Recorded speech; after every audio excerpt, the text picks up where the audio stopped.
Assalamualaikum warahmatullahi wabarakatuh. Perkenalkan, saya Rima Rismayanti dari Statistik Matematika kelas A semester 5. Di sini saya akan menjelaskan tentang trigonometri dan manfaat dari trigonometri. Selamat menyaksikan. Konsep dasar trigonometri. Di sini ada segitiga, siku-siku, dan teorema Pythagoras. Nah, sebelum masuk ke konsep dasar trigonometri, kita harus tahu dulu apa itu trigonometri. Nah, trigonometri berasal dari bahasa Yunani, yang mana terbagi menjadi dua kata, yaitu trigono dan metri. Trigono berarti segitiga dan metri artinya ukuran. Sehingga jika diartikan, trigonometri artinya membandingkan ukuran-ukuran sisi pada segitiga dan juga sudut pada segitiga. Nah, kenapa sih teorema Pythagoras itu termasuk ke dalam pembahasan trigonometri? Karena teorema Pythagoras itu dasar dari trigonometri. Nah, kita lihat. Adapun rumus dari teorema Pythagoras adalah C kuadrat sama dengan A kuadrat ditambah B kuadrat. C itu untuk sisi miring, A itu untuk sisi alas, sedangkan B untuk sisi tegak.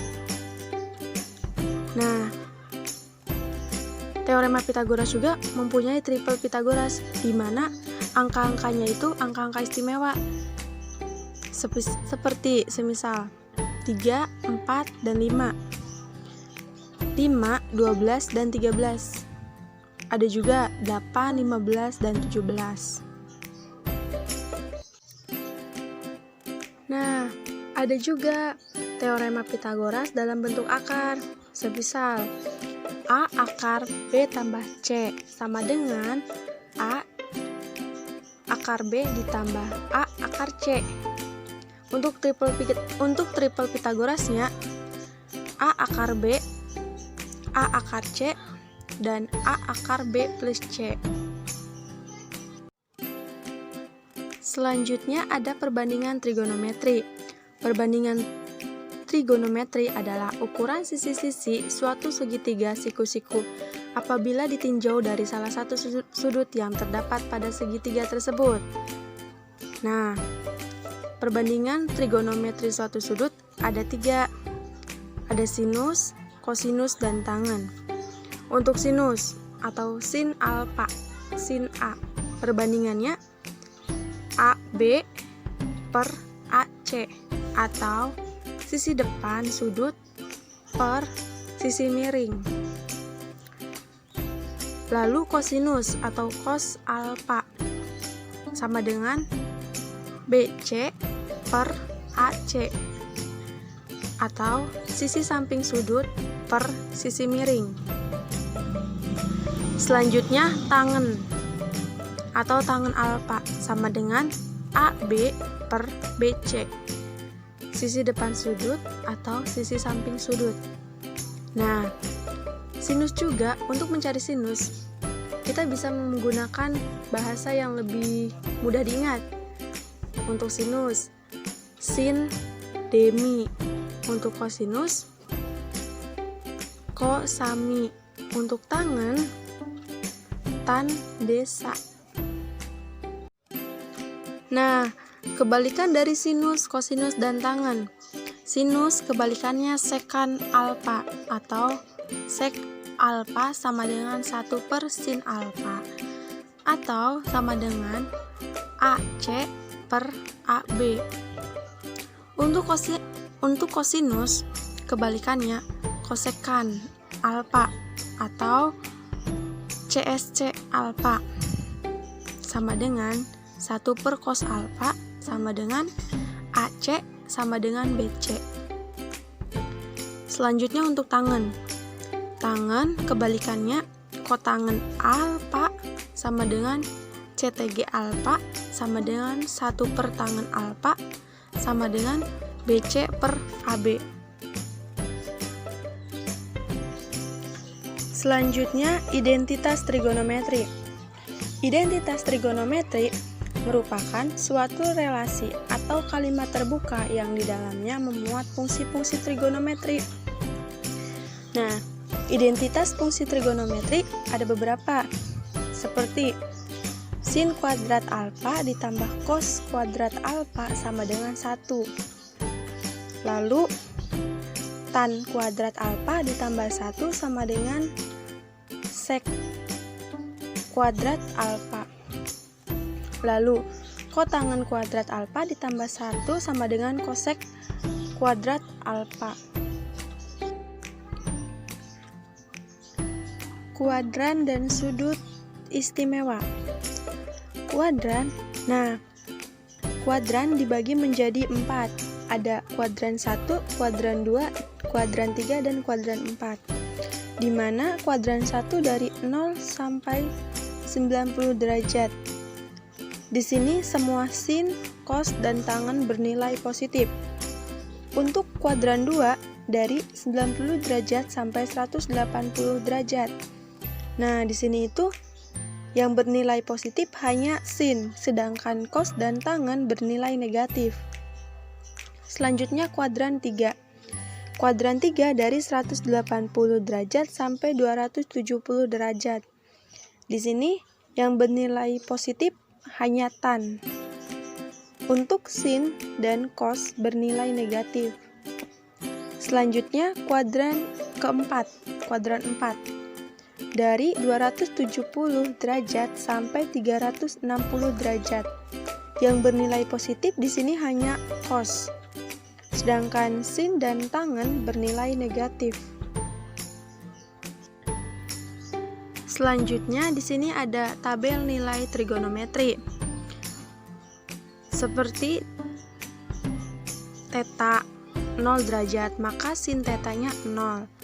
Cos theta 1 dan tangen theta 0. Untuk theta 30 derajat, maka sin tetanya 1/2. Cos theta 1/2 akar 3 dan tangen theta 1/3 akar 3. Untuk theta 45 derajat, sin theta 1/2 akar 2, cos theta 1/2 akar 2, dan tangen theta 1. Serta untuk theta 60 derajat, sin theta 1/2 akar 3, cos theta 1/2, dan tangen theta akar 3. Untuk theta 90 derajat, sin theta bernilai 1, cos theta bernilai 0, dan tangen tidak ada nilainya. Di sini juga ada cara mengingat nilai sinus dan kosinus. Misalkan 0 dari jempol. Kalau misalkan sinus, berhitungnya jempol ini diandaikan 0. Lalu jari telunjuk 30, jari tengah 45, jari manis 60, dan jari kelingking 90. Sedangkan untuk kosinus, jari jempol itu dinilaikan 90, jari telunjuk 60, jari tengah 45, jari manis 30, dan jari kelingking 0. Aturan sinus dan kosinus. Jika ada segitiga ABC seperti pada gambar, untuk aturan sinus, semisalkan ada pasangan sudut sisi yang berhadapan, diketahui satu sisi dan dua sudut, atau diketahui dua sisi dan satu sudut di depannya, kita bisa menggunakan aturan sinus, di mana rumus aturan sinusnya adalah A per sin alfa sama dengan B per sin B sama dengan C per sin C. Nah, untuk aturan kosinusnya, jika diketahui dan ditanyakan tiga sisi dan satu sudutnya. Nah, untuk diketahuinya, jika diketahui dua sisi dan sudut yang diapitnya atau diketahui ketiga sisi segitiga, kita bisa menggunakan aturan kosinus ini. A kuadrat sama dengan B kuadrat ditambah C kuadrat dikurangi 2 dikali B dikali C dikali cos A. Atau jika ditanyakan sudutnya atau cos A-nya atau cos B, cos C. Nah, untuk cos A sama dengan B kuadrat ditambah C kuadrat dikurangi A kuadrat per 2 dikali B dikali C. Manfaat dari trigonometri untuk kehidupan sehari-hari. Nah, trigonometri itu banyak sekali manfaatnya untuk kehidupan sehari-hari. Seperti di bidang arsitektur, kita bisa menggunakan trigonometri pengaplikasiannya di bidang arsitektur untuk menghitung kuda-kuda dalam suatu bangunan. Selanjutnya di bidang teknik. Nah, di bidang teknik, trigonometri bisa digunakan untuk mengoptimalkan perputaran pada mesin agar menjadi lebih efisien. Kalian mungkin tidak asing dengan pesawat terbang. Mungkin jika yang udah pernah menggunakan pesawat terbang, kalian bisa tahu bahwa sistem navigasi dalam pesawat terbang juga menggunakan sistem dari trigonometri loh. Selanjutnya bidang geografi. Kalian pasti tahu dong gunung. Nah, untuk mengukur ketinggian gunung, kita tidak menggunakan meteran loh. Tapi kita juga bisa menggunakan sistem dari trigonometri. Ada juga bidang astronomi. Nah, dalam bidang astronomi, trigonometri dimanfaatkan untuk mengukur jarak antara benda-benda langit seperti jarak dari bulan ke bumi dan lain-lain. Nah, selain itu juga manfaat dari trigonometri. Dengan mempelajari konsep trigonometri ini akan bisa meningkatkan prestasi belajar kalian di sekolah. Nah, sekian materi yang dapat saya sampaikan. Semoga bermanfaat. Kurang dan lebihnya mohon maaf. Wabillahi taufiq wal hidayah. Wassalamualaikum warahmatullahi wabarakatuh.